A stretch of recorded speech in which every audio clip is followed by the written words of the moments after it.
मोनदों आं बेखौसो आसरित सानदों। बै समाव 17था आरो 11था खालामोब्ला 29था जायो। अब्ला बे समावहाय जोंनो एबसुलिट मोनसे गभर्नमेन्ट दानो हायोमोन। ज' जानायनि लामाया बेनोमोन, समाबो बेनो, एखेबारे माने गोनांथारमोन। नाथाय बेखौ खालामालासे साराय 4 बोसोर 5 बोसोर सरखार जोबनायनि उनावसो दा दुलाराय बर' फरायसा आफादनि आफादगिरि दिपेन बर'खौ ज' जानो खावलायनायखौ नुनो मोनो। नाथाय दानि ज' जानो खावलायनायखौ मोजाङै नोजोर होनानै नायोबा नुनो मोनो जे बेयो गोजाम रावसो। आरो फारसेथिङै बुंनो थांब्ला अखा हाखांनानै कफि हमनायनि रावनि बादै थारैनो जेबो नङा नामा आं बेखौ सानो।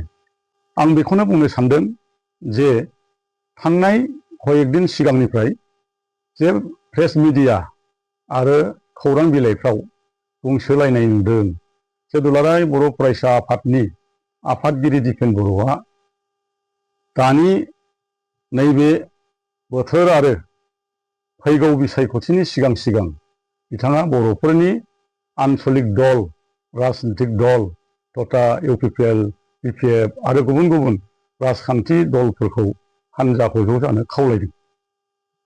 लोगोसे दंनायमानि गावजों गाव गावस्रा गावस्रि जानाय समाज बिथिंनि एबा नोगोरारिफोरनि गोसोआव गुलाय गुजाय साननायफोरखौ ज्राब दोननानै बिथाङा ज' जानो हांख्रायदों। नाथाय बिसोरनि खोथाया आं बुंनो साननाया जे थांनाय 2020नि बिटिसिनि बिसायख'थियाव जेब्ला बिसायख'थि जादोंमोन, दानि इउपिपिएल जे सरखार सालायनाय प्रमद बर'नि सरखार सालायनायनि सिगांनि जि बिसायख'थिमोन, बावहाय जों रायजो राजाया मिथिगौ जे इउपिपिएलआ 12 सा देरहादोंमोन आरो सुबुं हिसाबै 10 जायो। बेनिफ्राय बिपिएफआ देरहानो हादोंमोन 17था। नाथाय बांसिन देरहासेयावबो उनावहाय सरखार दानो हायाखिसै।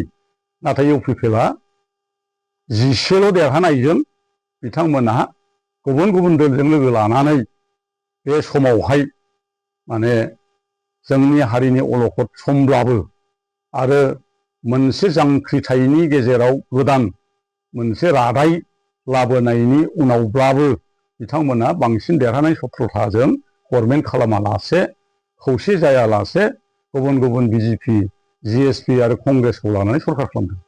जों बेखौसो आसरित मोनदों, आं बेखौसो आसरित सानदों। बै समाव 17था आरो 11था खालामोब्ला 29था जायो, बा 12 आरो 17जों 29था जायो। अब्ला बे समावहाय जोंनो एबसुलिट मोनसे गभर्नमेन्ट दानो हायोमोन। ज' जानायनि लामाया बेनोमोन, समाबो बेनो, एखेबारे माने गोनांथारमोन। नाथाय बेखौ खालामालासे साराय 4 बोसोर 5 बोसोर सरखार जोबनायनि उनावसो दा दुलाराय बर' फरायसा आफादनि आफादगिरि दिपेन बर'खौ ज' जानो खावलायनायखौ नुनो मोनो। ज' जानाय खावलायनाया गाज्रि नङा। आंबो बेक्तिगत भाबै मदद होगोन आरो हांख्रायो, एबा आंबो बेखौ गनायो। हारिया खौसे जानांगौ, जाथारनांगौ। नाथाय दानि ज' जानो खावलायनायखौ मोजाङै नोजोर होनानै नायोबा नुनो मोनो जे बेयो गोजाम रावसो। आरो फारसेथिङै बुंनो थांब्ला अखा हाखांनानै कफि हमनायनि रावनि बादै थारैनो जेबो नङा नामा आं बेखौ सानो। मानो होनब्ला जेब्ला समाव दुलाराय बर' फरायसा आफादनि आफादगिरि दिपेन बर' बिथाङानो उदालगुरि समस्तिनि जिहेतु बिजाथि बिजेपिनि दिलीप शइकियानो उदालगुरि समस्ति एमपि समस्तिनि रायजो राजाखौ बिजेपिजों ज' गंसे हेलिकप्टाराव गाखोलांनानै केन्टिनाव थांनानै बिथाङा बर' रायजो राजा आरो उदालगुरि समस्तिनि रायजोफोरखौ खावलायहैदों जे जोङो बे बिसायख'थियाव बिजेपिनि बिजाथि दिलीप शइकियाखौ देरहाहोनांगोन। आरो देरहाहोनांगौ खारना जाहैबाय बिथांखौ देरहाहोयोब्ला बिथाङा एमपि जानानै थांनानै दिल्लीयाव जोंनि बिटिआर एकर्डनि जिथु दफाफोर बेखौ आखरे आखरे मावफुंनायाव मदद मोनगोन। बेनिखायनो जों बयबो जोंनि उदालगुरि जिथु रायजो राजाफोर आरो बर'फोर जों खौसे जानानै भट होनानै देरहाहोनांगौ होननाया जाबाय दिपेन बर'आनो सासे, आरो बिथाङानो नोंथारगौ दुलाराय बर' फरायसा आफादनि सासे आफादगिरि जानानै बिथाङा डाइरेक्ट पलिटिकेलाव हाबनानै बिथाङा राजनितिकनि केम्पेइन खालामदों। नाथाय दिनै जों नुनो मोनबाय नै साननै सानथाम बे सप्तानि गेजेरावनो जाय बिथांनो बर' रायजो राजाया देरहानायनि भट होनानै बिथांखौ बोर सारस्रिदोंमोन, देरहाहोदोंमोन, बर'नि बिटिआरनि दफाफोरखौ मावफुंनो दैथायहरनाय जादों। नाथाय बिथाङा आसाम रायजो आसाम स्टेटनि बिजेपिनि आफादगिरि जानानै बिथाङा एमपि जानानै मा बुंखो? बयबो रायजो राजा नुदों दिलीप शइकियानि बिबुंथिखौ। मा होनबाय जे बिटिसिआव बर'फ्रा मानि मोननै रक्षा कवच एबा रिजार्भेसन थानो मोनो। बेखौ जोङो बिजेपिआ देरहायोब्ला जों बेखौ मोनसे नङा मोनसे सिफायनानै होनाय जागोन आरो सिफायनांगोन। हय बेलेन्स ब्लक थागोन नङाबा 6 सिडुला थागोन, जायखिया मोननैनि बिथोराव मोनसे लाखिनाय जागोन जों सरकाराव फैबा। बे गिलु बालु राव बुंसेयाव जोंनि आइ आफा रायजो राजा उदालगुरिनि जोंनि गणतान्त्रिक सिटिजेननि जाम्बा जाम्बि भटार्सफोरनिफ्राय भट लानानै जोङो देरहाहोहरनाय जोंनि उदालगुरि समस्तिनि दिलीप शइकिया बिथाङा दिनै बर'फोरनि गिलु बालु मोनसे खहानि राव बुंबाय। नाथाय जों नुनो मोनाखै दासिमबो मानो भट होग्रा दुलाराय बर' फरायसा आफादनि आफादगिरि दिपेन बर'आ मानो दिलीप शइकिया बुंनायनि सायाव मानो बुंफिनाखै, बेखौ आंबो आसरित मोनदों।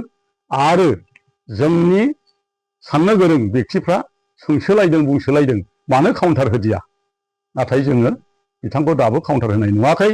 आरो इउपिपिएलनि दैदेनगिरिफ्रा रावबो बिनि सायाव फिन खेंफोरथि एबा कन्डेमनेसन एबा बेखौ सोंखारियाखै। बेखायनो आङो बेक्तिगत भाबै दिलीप शइकिया राजिक सभापति बिजेपिनि आरो उदालगुरिनिफ्राय देरहालांनो हानाय एमपि बिथांखौ आङो गोसो गोरबोनिफ्राय बिथांखौ कन्डेम खालामदों बे राव बुंनायनि थाखाय। बिथाङा जाहाथे भबिष्यत बे रावखौ उथायनानै लायो आरो भबिष्यत बे उद्देश्यनिफ्राय बिथाङा गोजानाव थायो, बेखौनो आं खावलायबाय। जे दिलीप शइकिया डाঙरिया সাংসদ ওদালগুৰি সমষ্টিৰ, আপোনাক মই অনুৰোধ কৰিব বিচাৰিছে আপুনি যিহেতু ওদালগুৰি সমষ্টিৰ বড়ো অনাবড়ো যিমান ভোটাৰ্ছ আছে আপোনাক ৰাইজৰ হকে ভাল কাম কৰিবৰ কাৰণে আপোনাক জিকাই দিছিল আৰু আপুনি সেই হিচাপত দিল্লীত আপুনি এমপি হৈ আপোনাৰ পদবীত অধিগ্ৰহণ কৰিছে। আৰু আপোনাক এটি অনুৰোধ কৰিম যে আপুনি বড়োসকলৰ পৰা ভোটদান পাই আপুনি জীৱিত হৈ আপুনি জিকি যোৱাৰ পিছত বড়োসকলৰ অধিকাৰ যিটো ৰক্ষা কৱচ, যিটো ট্ৰাইবেল বেলেন্স ব্লক আৰু যিটো 6 শিডিউলৰ যিটো ভাৰতীয় সংবিধানৰ সন্নিৱিষ্ট হৈ থকা আইনৰ কথা আপুনি ভংগ কৰাৰ কথা কৈছে। বিজেপি জিকিলে সেইটো বৰ ভাল হোৱা নাই। আপুনি এইটো আৰু কেতিয়াও যেন নক'ব। আৰু আপুনি যদি তেনেকৈ সঁচাকৈ কাম কৰিবলৈ যায় তেতিয়াহ'লে আমিও বা সকলোৱে হাত সাৱটি নিশ্চয় নাথাকিব। আপোনাৰ ইয়াৰ উত্তৰটো কয়েক বছৰ পিছত আপুনি দেখিবলৈ পাব। তাকে মই অনুৰোধ কৰিছোঁ যাতে আপুনি বড়োবিলাকৰ যিখিনি আংশিক যিটো অধিকাৰ এইটো যাতে খৰ্ব কৰিবৰ যাতে আপুনি ইচ্ছা বা আপুনি নজৰ নাৰাখে যেন।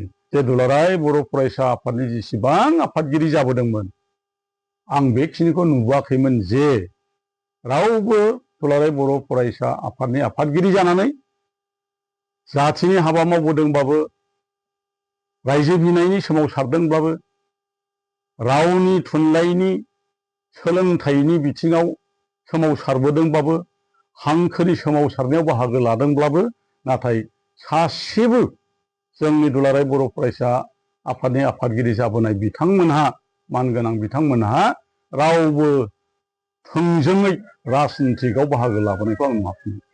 नाथाय थांनाय 2020 27 जानुवारियाव बिटिआर सुक्ति जानायनि उनावहाय जों बेखौ नुनो मोनदों जे दिपेन बर' बिथाङा दुलाराय बर' फरायसा आफादनि आफादगिरि जानानै बिजेपिनि राष्ट्रीय दलनि राजनितिक दलनि गंसे हेलिकप्टारावनो गाखोनानै थांनानै बिथाङा राजनितिकनि रावजों रायजो राजाफोरखौ बिजेपिनो भट होनो थिनहैनाय, भट होनांगौ होननानै खावलायहैनाया बेनो बर'नि जारिमिनाव निस्सय सिगांसिन जारिमिनाव लिरनानै दोनजानाय मोनसे जाथाय जानांगौ आं सानो। लोगोसे आं बेखौबो सानबाय थादों गोसोआव, आं बेखौबो फिननाय एबा मिथिनो लुबैयो बा गोसोआव मिथिनो हास्थायदों दि जेसेबां दुलाराय बर' फरायसा आफाद जाजेननायनिफ्राय आफादगिरि जाबोदों आरो बे मानगोनां बिथांमोना सम सम हारिनि अलखदाव सोमावसारबोदों आरो दाबि दावा खालामबोनायाव पुलिसजों बुख्रेबजादों, पुलिसजों नागिरजादों, वान्टेड जादों, खारखुमा नांदों, हयथ' जेल जानांदों, सोरबाया बेबादि खस्थ' मोनबोनांदोंमोन। नाथाय आसरित खोथाया बे जे दिपेन बर' आफादगिरि जानायनि सिगां प्रमद बर' आफादगिरिनि समाव जों नुदों जे नुफेरा खोनाफेरा मोनसे हारिनि सिनस्रि एबा NGO दुलाराय बर' फरायसा आफाद नन पलिटिकेल पार्टिनि आफादगिरिया खुनु दिन उन सिगां पुलिस एस्कर्ट लानानै खुनु एबसुनि आफादगिरिया आन्दलन खालामनाय आं नुफेराखैमोन। बे मोनसे आंनि थांनानै थानायनि मोनसे गोथां जारिमिन जानानै थाबाय।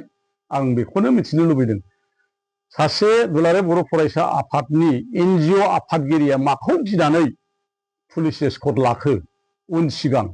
ना बिथाङा EM मोन, ना बिथाङा MLA मोन, ना बिथाङा मन्थ्रिमोन, ना बिथाङा सरखारि माबा मोनसे एजेन्सिमोन?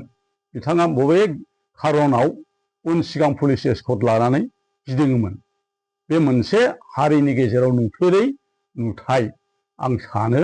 आरो बेबो मोनसे खोथाबाव, दुलाराय बर' फरायसा आफादा प्रमद बर'नि आफादगिरि दैदेननाय समाव जेसेबां आन्दलन जादों, लामा जथेनाय, 100 घन्टिया, 12 घन्टिया, 48 घन्टिया रेल रुख' खालामोब्ला बिथाङा बे हाबाफारियाव बिथाङा उन सिगां पुलिस लानानै थाङोमोन। अब्ला बिथांजों सरखारनि पुलिसाबो आन्दलन खालामफादोंमोन नामा? जों बिदिसो नुयो। अब्ला बिथाङा पुलिस लानानैनो आन्दलन खालामदों आरो बै पुलिसफ्राबो आन्दलनाव बाहागो लादों। बेथ' आसरित खोथा। माबोरैहाय जानो हायो? आं बेखौ दासिमबो गोमोबाय थायो। बेखौ आं मिथिनो लुबैनानै थाखुमाबाय थानाय जादों। बेखायनो दिनै आं गोसोनि खोथाखौ रायजो राजानि सिगाङाव बुंबाय। बियो मोनसे दुलाराय बर' फरायसा आफाद जोनोम जानायनि उनाव नुफेरै जाथाय आरो बियो बबे हांखोजों लिरनानै दोनजायो? बर' हारिनि जारिमिनाव बे मोनसे लिरनानै दोनजानाय नुफेरै आरो दुलाराय बर' फरायसा आफादनि आफादगिरिया उन सिगां सोमावसारनायाव पुलिस एस्कर्ट लानानै आन्दलन खालामनायनि जाथाया बे नुफेरै आरो गोमोथाव होननानै आं सानो आरो। बेखौ रायजोफ्रा मा बिजिरो नोंथांमोननि खोथा, नाथाय आङो दासिमबो नुफेराखै। जों गोबाव सम रायजोनि गेजेराव थाबोनाय आरो दुलाराय बर' फरायसा आफादनि मावनायखौ जोङो नुबोदों। हारिनि अलखदाव हारिखौ बासायबोदों, हारिनि हारिमु गासै लाखिबोदों आरो बियो जोंनि जाथिनि मोनसे सिनस्रि। जोङो बयबो एबसुखौ गाज्रि मोननो हाया आरो जों एबसुखौ गाज्रि मोना। मानो होननानै बुङोबा एबसुआ जोंनि फिसाफोर फिसौफोर आरो बियो अरायबो थानांगोन। हारिया जेसेबां दङ दुलाराय बर' फरायसा आफादा एसेबां हारिखौ बेंनानै लांनांगोन। नाथाय दानि माखासे एबसुनि जे दैदेनगिरि बिथांमोनखौसो आङो गोरोबनाय नुवाखै एबा राजनितिकजों एबा राजखान्थिजों सिदायै थांलाय फैलायखौ नुनो मोनदों। बेखौ आङो गोसोजों मिथिनो लुबैनानै आंनि गोसोनि साननायखौ दिनै रायजोनि सिगाङाव फोरमायनाय जाबाय। गोजोन्थों।